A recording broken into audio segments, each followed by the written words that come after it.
Alright, we're back, and I made a mistake on one of my videos recently. I said that I had done a 6,000 mile review on the 462, aka 470 DRZ, and apparently that file got corrupted. So instead, what we're going to do is a 6,500 mile review on the DRZ.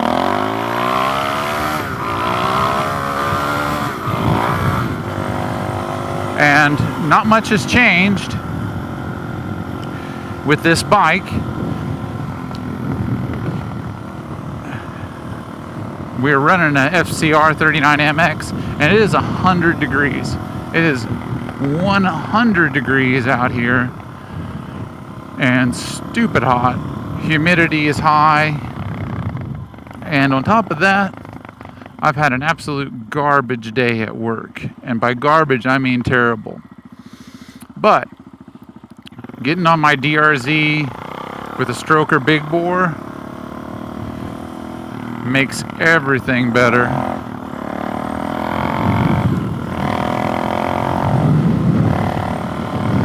So what has changed since we last reviewed at 5,000 miles?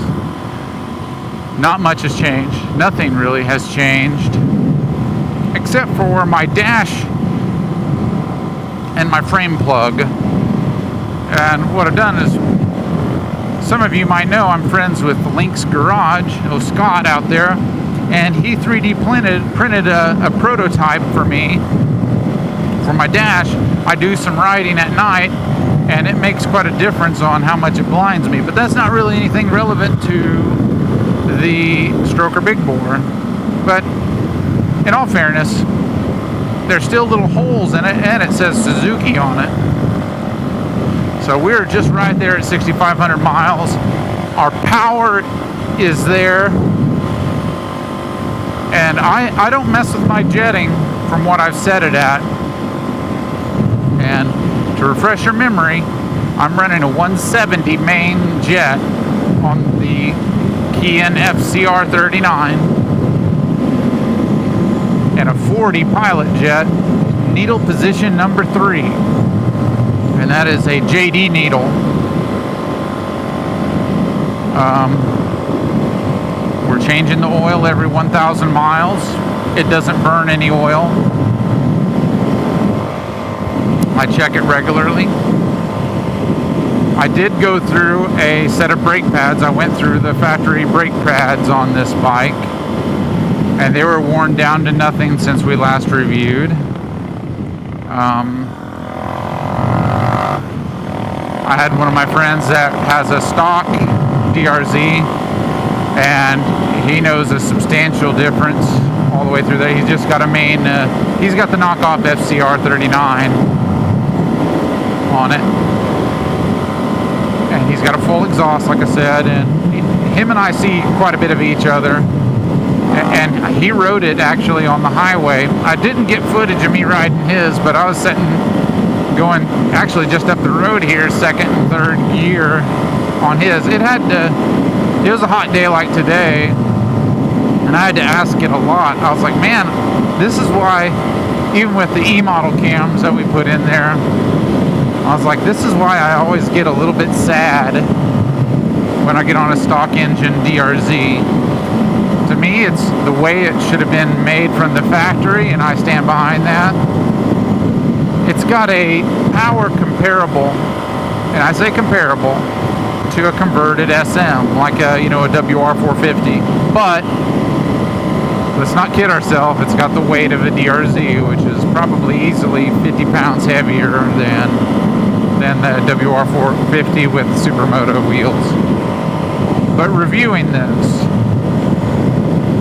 as you know, last year we had a base gasket failure, and it's probably my fault, but we had a base gasket failure. We were losing coolant on the outside, and that's the only problem I've had with this bike.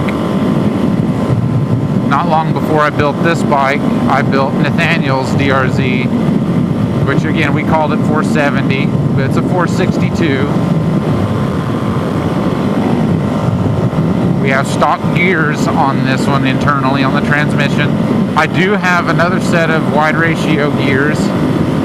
I've been riding a little bit more off-road on my E model, which is also 462 with stage 2 hot cams. And again, I'm not trying to squeeze every bit of power out of this bike. You can tell that the compression is up. You can tell the bore is up. You can tell the stroke is up on this because of the power and how it comes on. Out of the bottom, it's huge. Mid-range, it's huge. On top, it's also huge, but that's not where we tuned this for. We don't have tassels hanging out the side of our handlebars. We're not stretched and lowered this because I'm not a douchebag. I ride this bike like a supermoto. Now, by all means, if you're homosexual, then and you want your bike to be that way, then you do that. You do that. Just don't wave your pride flag. Oh, did I say that out loud? It has been hot. Pride flag out there for me to see it. I don't want to.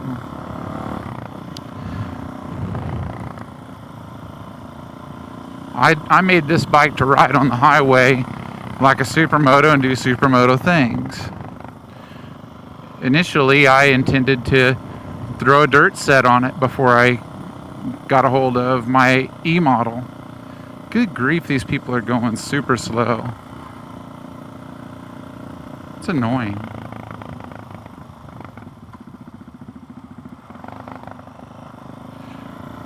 I guess we ought to do an obligatory wheelie. And that's just throttle, people.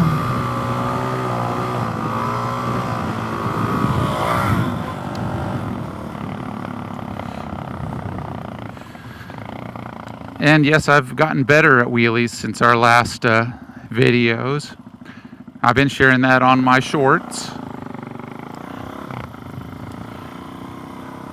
I've been working with my Grom quite a bit on learning that process and clutching up.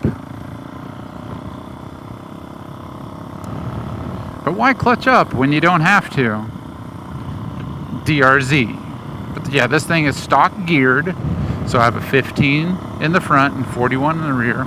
I did replace those gears when I first got this, the sprockets and chain when I first got this bike, when we were chasing down our wheel problems.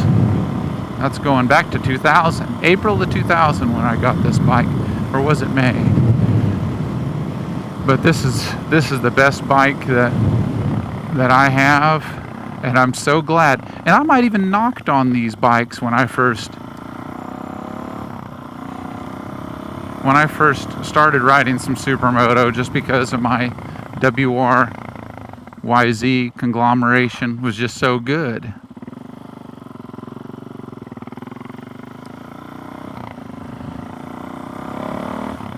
I was going to wheelie in here, but I just don't know who's running the desk today. And I got to get a feel for the people around here. It's nothing wrong with doing a wheelie. You just got to choose the right time to do the wheelie. Like I would do one right now, but that car's coming.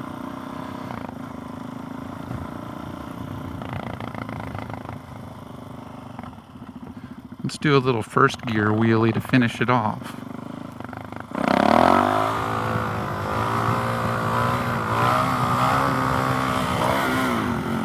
Still chased it out a little bit, but that's first gear for you when I'm coming up to a curb. But synopsis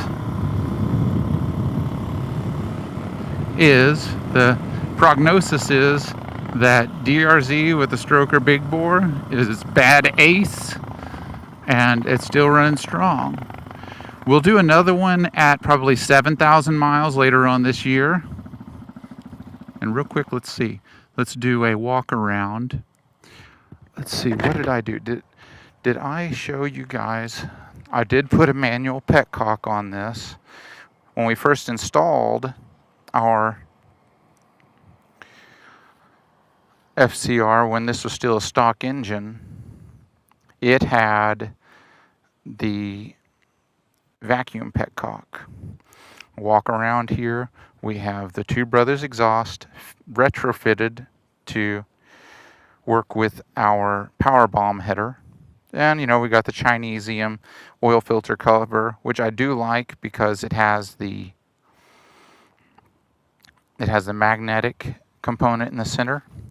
We're running our Chinesium component that goes along with it on the oil filter cap.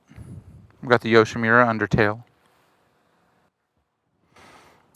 the Killdozer stickers, and I got the plugs for the engine for the timing access. Stock mirrors. She's a sleeper, man. But yeah, that's pretty much it. We got the Quoromoto brake lines, and obviously we still have the kickstart. I also have kickstart on my stock engine. We're running the GPR 300 tires. They're pretty good. I can tell that they are not quite the tire that the Q3s were, and I really miss my Q3s because they really screwed up. Dunlop screwed up. But hey, I gotta get into the gym. I'm done for the day, and I'm ready to get the last little bit of frustrations out from having a bad day's work. Thanks for watching, and we'll see you at 7,000 miles.